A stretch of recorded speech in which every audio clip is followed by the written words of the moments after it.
Sidang kejahatan seksual federal Alexander bersaudara resmi dimulai dengan detail dan tuduhan yang mengejutkan.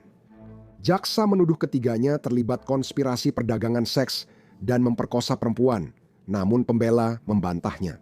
Mereka bilang mungkin suka main perempuan, tapi bukan penjahat.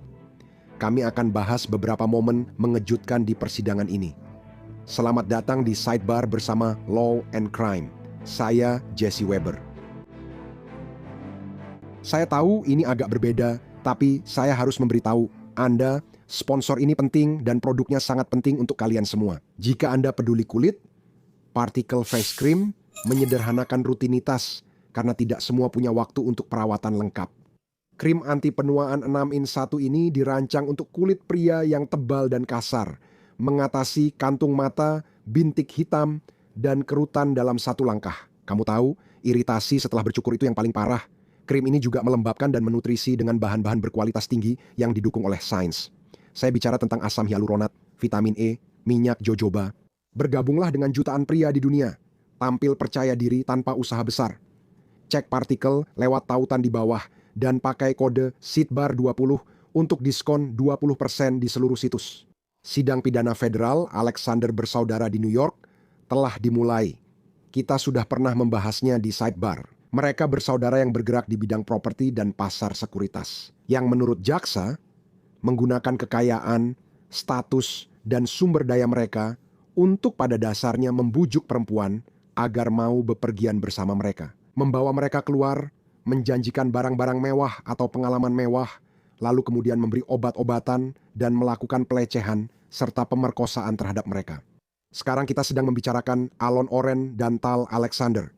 Mereka telah digambarkan oleh jaksa sebagai, kutip, rekan dalam kejahatan.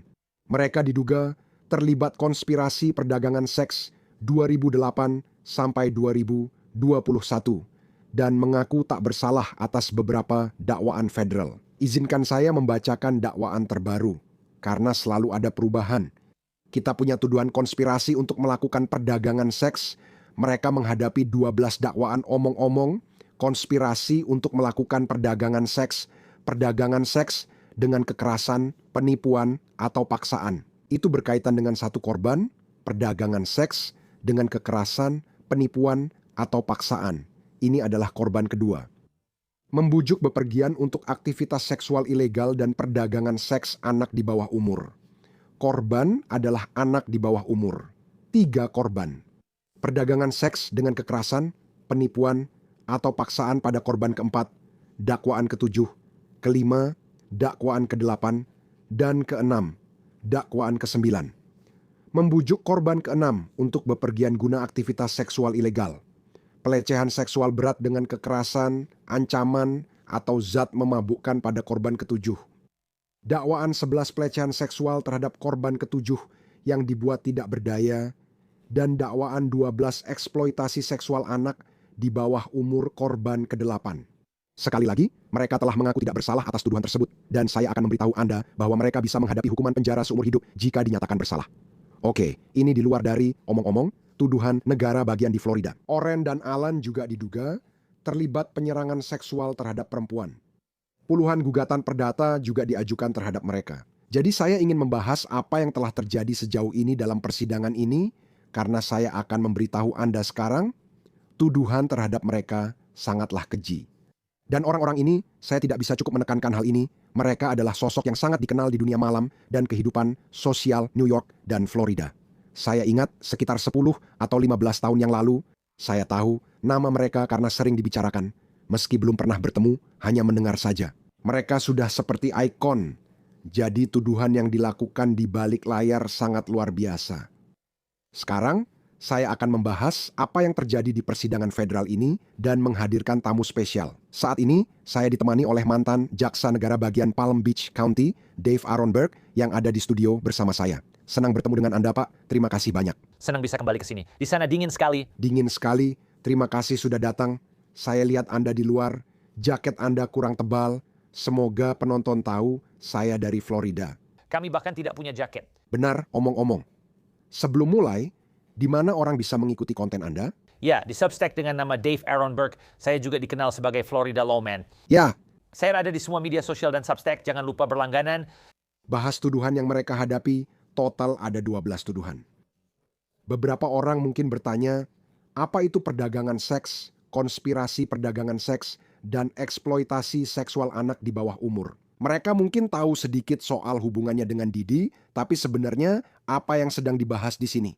Saudara Alexander dan Didi memakai pengacara yang sama, Tenny Garrigos. Mark Agnifilo. Mereka sukses bersama Didi dan memakai pembelaan serupa. Kita lihat hasilnya nanti. Tuduhan perdagangan seks paling serius karena bisa dipenjara seumur hidup. Itu adalah seks komersial, membayar seseorang dengan uang, minuman, atau apapun sebagai imbalan seks. Perdagangan seks orang dewasa butuh unsur paksaan, penipuan, atau tekanan. Jika melibatkan anak di bawah umur, unsur itu tidak diperlukan. Mereka menggunakan janji kemewahan, pengalaman mewah, perjalanan, dan akomodasi untuk menarik perempuan ke tempat di mana mereka diperkosa atau dilecehkan secara seksual. Jadi mungkin sulit dalam kasus Didi untuk menyatakan bahwa saya ingat dia dibebaskan dari tuduhan perdagangan seks. Apakah ini definisi perdagangan seks yang lebih sederhana dan ilegal, seperti dalam ujian hukum? Jika unsur-unsurnya terpenuhi dan tuduhan benar, Menurut saya ini cukup mirip dengan Didi. Maksud saya fakta bahwa kita melihat ke belakang dan melihat bagaimana Didi dibebaskan dari tuduhan paling serius tidak mengurangi bahwa tuduhan-tuduhan itu sama seriusnya dengan yang ditujukan kepada saudara Alexander. Menurut saya perbedaannya adalah saudara Alexander memiliki begitu banyak korban yang siap untuk maju dan bersaksi di pengadilan dengan nama samaran. Mereka sudah bersaksi dan kamu punya kata-kata serta pesan teks mereka yang membanggakan diri. Dan itu adalah sesuatu yang tidak terlalu kamu lihat. Dengan Didi, di mana kata-katanya sendiri kembali menghantuinya, dia sangat berhati-hati. Saudara Alexander tidak begitu. saya ingin menyampaikan dua narasi dari jaksa penuntut dan pembela dalam pernyataan pembukaan kasus ini. Dan untuk memperjelas, tidak ada kamera di pengadilan federal, jadi ini hanya berdasarkan laporan. Tapi di sini, kamu bisa merasakan apa yang sedang terjadi. Ada dua versi berbeda. Jaksa Madison Smicer memberitahu juri yang terdiri dari 6 pria dan 6 wanita terbagi rata. Apakah itu penting bagimu? Menarik saja, jarang ada juri 6 pria dan 6 wanita. Sebagai jaksa, kamu mungkin mengira wanita pasti bersimpati pada korban perempuan, tapi tak selalu demikian. Wanita kadang sangat keras pada sesama wanita dalam kasus kekerasan dalam rumah tangga atau pelecehan seksual, sehingga terkadang kamu justru ingin juri mayoritas pria. Oke, menarik. Inilah kata jaksa. 3 bersaudara ini pura-pura anak pesta, padahal mereka predator. 3 bersaudara itu memakai berbagai cara, termasuk obat-obatan, alkohol, dan kekerasan fisik untuk melakukan pemerkosaan. Mereka menahan korban dan mencampur minuman dengan gamma hydroxybutyrate serta Xanax. Anda akan mendengar tentang seorang wanita yang ditahan tal, sementara Alan dan 2 orang memperkosanya. Saya kira ini merujuk pada seseorang berusia 16 tahun saat itu. Mereka juga menjelaskan bahwa juri sebenarnya akan melihat rekaman dugaan pemerkosaan Oren terhadap seorang gadis berusia 17 tahun yang diidentifikasi sebagai Amelia, yang hampir tidak sadarkan diri dan tidak ingat apa yang terjadi. Juri diberitahu akan membaca pesan teks para saudara itu setelah beberapa insiden, di mana mereka merayakan pemerkosaan wanita dan gadis-gadis. Smicer mengatakan, pesan teks antara kedua saudara diduga membuktikan hal itu dan menambahkan bahwa pesan ini menunjukkan apa yang selalu dibicarakan. Kesadaran akan rasa bersalah, kutipannya. Para terdakwa tahu mereka harus menghindari ruang sidang seperti ini. Satu pesan penting yang disorot adalah mereka menyatakan hanya satu hal yang bisa menyakiti mereka menurut kutipan pesan teks yang diduga. Ada cewek yang mengeluh. Juga disorot asal mereka dari keluarga kaya dan gaya hidup mewah. Namun menurut Smicer, kemewahan itu punya sisi gelap. Itu narasi dari jaksa penuntut. Mari mulai dari situ. Mereka sudah jelaskan yang bisa dibuktikan. Menurutmu, apa yang paling menonjol? Tadi kita sempat membahas kasus Didi. Satu hal dalam kasus Didi yang menurut saya meyakinkan para juri adalah ada orang-orang yang secara sukarela datang ke pesta batuk gratis dengan sadar bahwa itu akan menjadi pesta seks. Ini bukan tuduhan, di sini orang hanya datang ke pesta. Lalu mereka diduga diperkosa oleh para saudara yang juga mendokumentasikannya. Ya, mereka punya kata-kata sendiri setelahnya, membanggakan dan merekamnya. Jadi menurut saya buktinya lebih kuat. Meski kasus Didi dan Alexander sama-sama punya tuduhan mengerikan, Saat melihat tuduhan yang tak ada di kasus Didi, tapi ada di sini, jelas ada perdagangan seks. Ada juga paksaan untuk bepergian demi aktivitas seksual ilegal, seperti perdagangan seks anak di bawah umur atau pelecehan seksual berat dengan kekerasan, ancaman, atau penggunaan zat memabukkan. Apakah tuduhan-tuduhan ini sekali lagi lebih mudah dibuktikan dibandingkan misalnya tuduhan konspirasi? Anda tahu ada sebuah kesepakatan. ya karena di sini kata-kata itu bermakna luas. Ketika Anda berbicara tentang perdagangan seks, membujuk, memfasilitasi, mengangkut, menampung, hal-hal itu bisa menjerat Anda dalam perdagangan seks, tapi Anda juga membahas hubungan seks biasa. Maksud saya, tidak perlu bilang dia setuju, lalu orang lain ikut sebagai bagian konspirasi. Di sini Anda membahas saudara yang diduga berhubungan seks. Benar? Mereka tak bisa menyalahkan orang lain dengan alasan tidak tahu.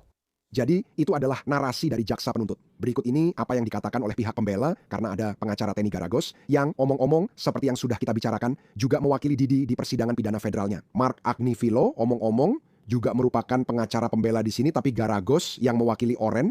Dia pada dasarnya menggambarkan kedua bersaudara itu sebagai orang yang sukses tapi arogan. Bahwa ya mereka suka wanita, ya mereka ingin berhubungan seks tapi menekankan apa yang sebenarnya bukan inti dari kasus ini. Kutipan, ini bukan perdagangan seks, tapi kencan atau hanya berhubungan. Dia juga menyebut penuduh tidak dapat dipercaya karena mungkin termotivasi uang kompensasi dan gugatan perdata. Mungkin mereka menyesal telah melakukan hubungan seksual dengan kedua bersaudara itu, atau mungkin menyesal karena menggunakan narkoba. Pengacara pembela Diana Paul yang mewakili salah satu saudara lainnya mengatakan, itu kasar, itu arogan. Itu akan membuat Anda merasa tidak nyaman. Tapi kita bukan di sini untuk penghargaan bajingan. Sekarang dia mewakili Tal Alexander dan dia berkata, lihat, anak-anak itu memang playboy, mereka tidur dengan banyak sekali wanita. Namun, sekali lagi ditekankan mereka bukan penjahat. Bagaimana menurutmu? Ya, masalah yang mereka hadapi adalah kamu tidak bisa menyalahkan korban ketika korban masih di bawah umur 18 tahun. Itu satu korban yang diduga masih di bawah umur. Ya, jika orang itu berhubungan seks dengan salah satu saudara Alexander dan ada uang atau sesuatu yang bernilai ditukar, itu adalah perdagangan manusia. Kamu tak butuh paksaan, penipuan, atau tekanan, dan persetujuan bukan pembelaan. Kini kamu bisa bilang persetujuan untuk orang dewasa. Itulah tantangan pengacara pembela untuk membuatnya dipercaya. Orang-orang yang ke pesta, lalu pulang bersama dan ternyata dibius, memang menginginkan hal itu. Itu akan sulit karena para korban akan bersaksi langsung. Sedikit catatan tentang itu. Sebelum para juri masuk ke ruang sidang, salah satu hal yang dipermasalahkan oleh penasihat hukum Tal Alexander adalah keaslian akta kelahiran asing milik korban berusia 17 tahun.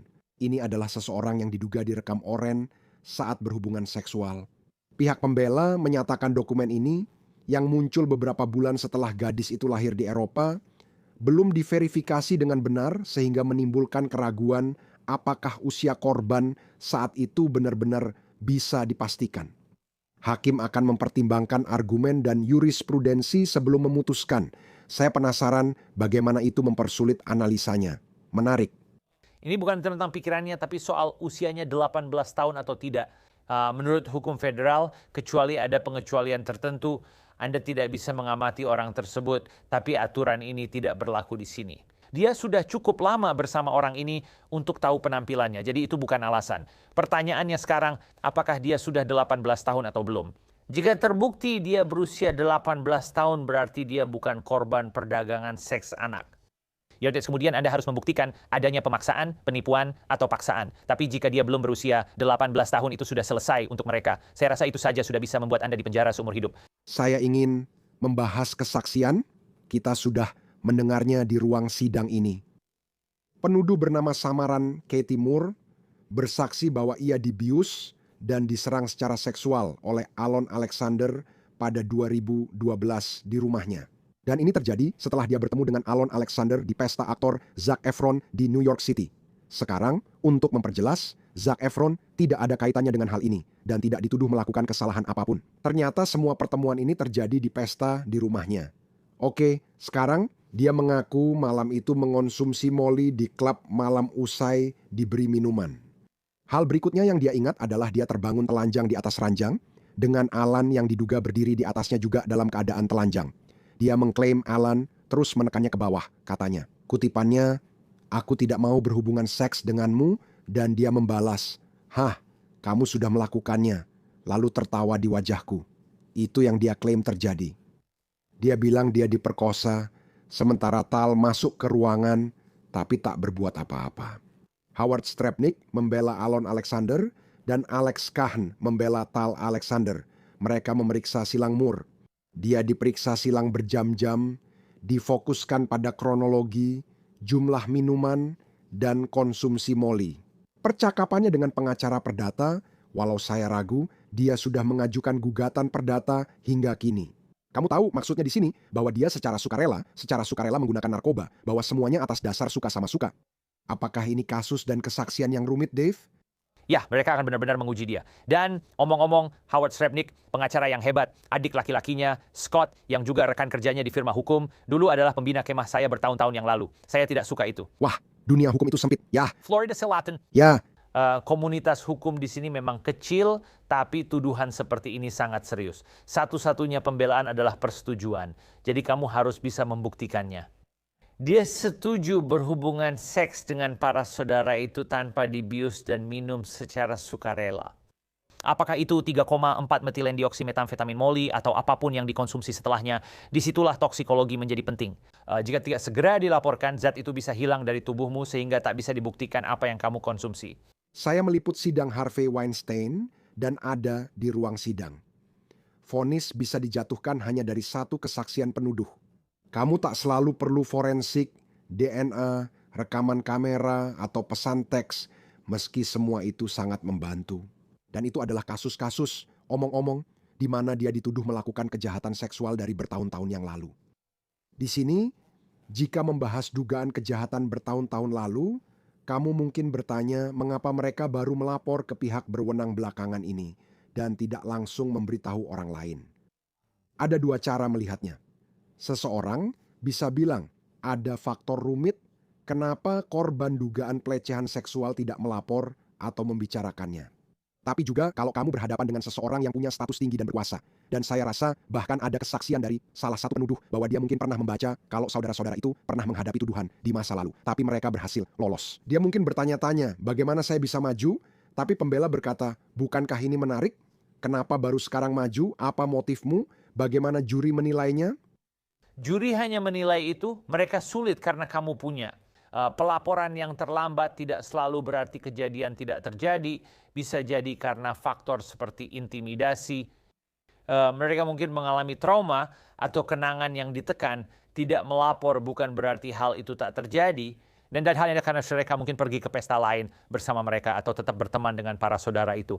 Bukan berarti itu tidak terjadi.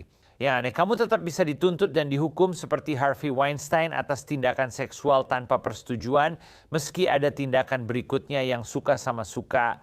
Sekarang, setiap terdakwa punya hak untuk, kamu tahu, pembelaan yang menyeluruh. Mereka dianggap tidak bersalah sampai terbukti bersalah. Setelah mengatakan itu, mengajukan pertanyaan silang kepada para korban yang diduga ini memang rumit, kan? Situasinya sensitif di sini, dan saya tidak ada di ruang sidang jadi tidak tahu suasananya. Apakah penting? Berapa lama pengacara bertanya silang pada para korban yang diduga penuduh ini? Yang penting isinya, bukan jumlahnya. Oke. Bukan lamanya pemeriksaan silang. Sebenarnya jika kamu terlalu lama, juri mungkin akan mengira kamu mengintimidasi korban ini. Namun, mereka juga bisa mengatakan kamu memfitnah pria tak bersalah. Ya, benar. Tapi apakah semua orang menuduh mereka secara palsu? Itu masalahnya. Kekuatan ada pada jumlah? Disitulah jumlah menjadi penting.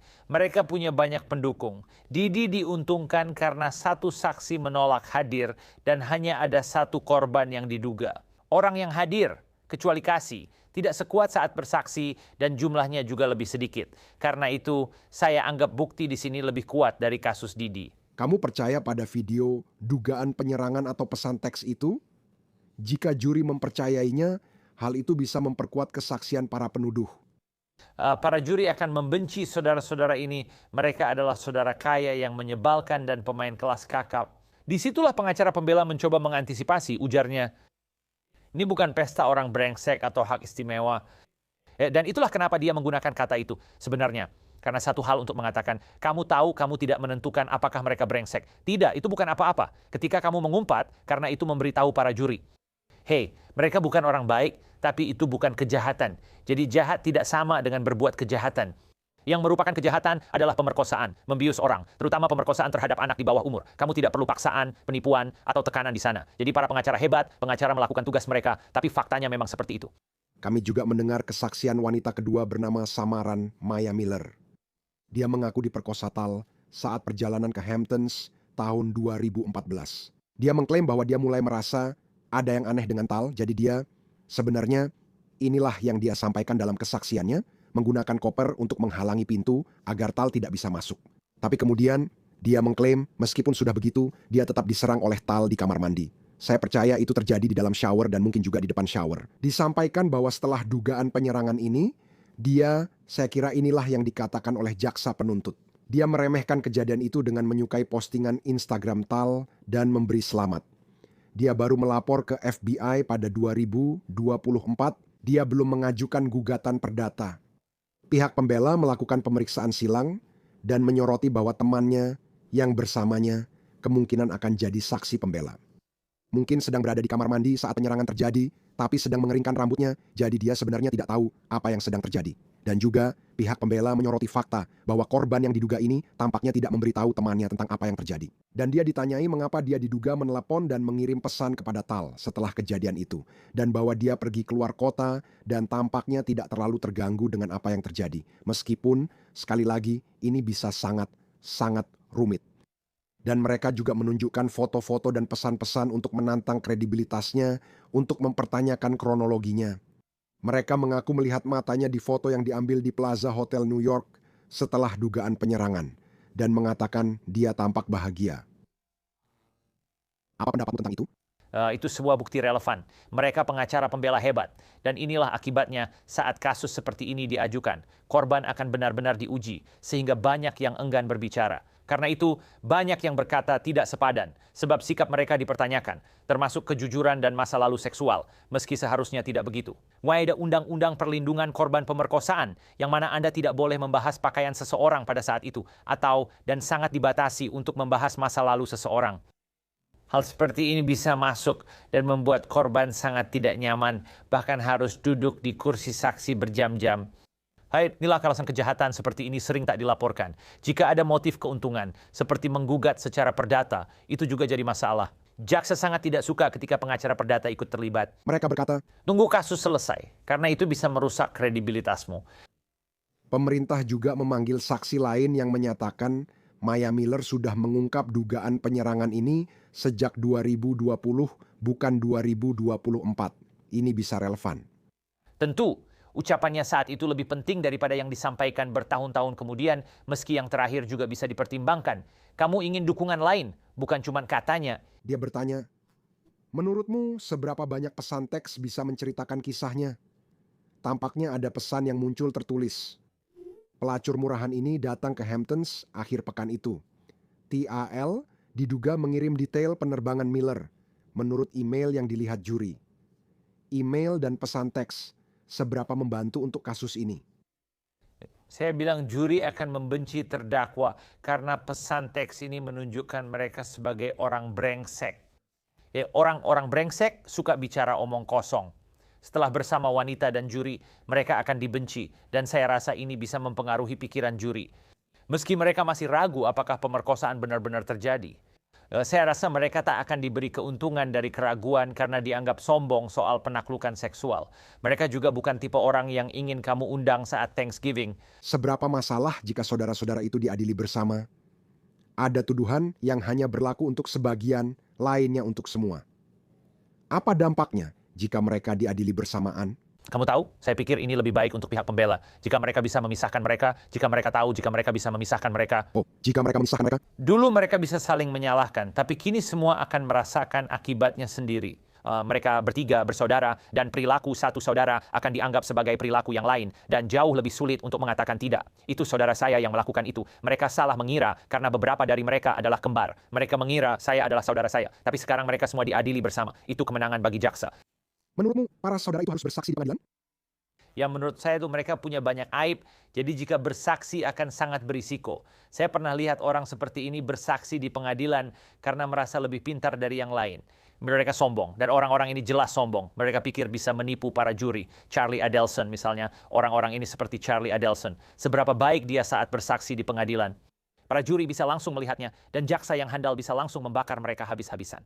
Baiklah, saya rasa persidangan ini diperkirakan akan berlangsung sekitar 1 bulan, jadi kami akan terus memantau dengan sangat cermat. Kami sudah mengikutinya cukup lama. Dave Aronberg, terima kasih sudah hadir. Saya sangat menghargainya. Terima kasih, terima kasih. Dan itu saja yang bisa kami sampaikan untuk Anda saat ini di Sidebar. Terima kasih banyak sudah bergabung bersama kami. Seperti biasa, jangan lupa berlangganan di YouTube, Apple Podcast, Spotify, atau dimanapun Anda mendengarkan podcast. Kami juga ada di Peacock National Broadcasting Company dan punya episode Sidebar. Ikuti saya di Instagram atau X, serta acara News Nation Jesse Weber Live, Senin Jumat pukul 11 malam waktu timur. Sampai jumpa. Terima kasih.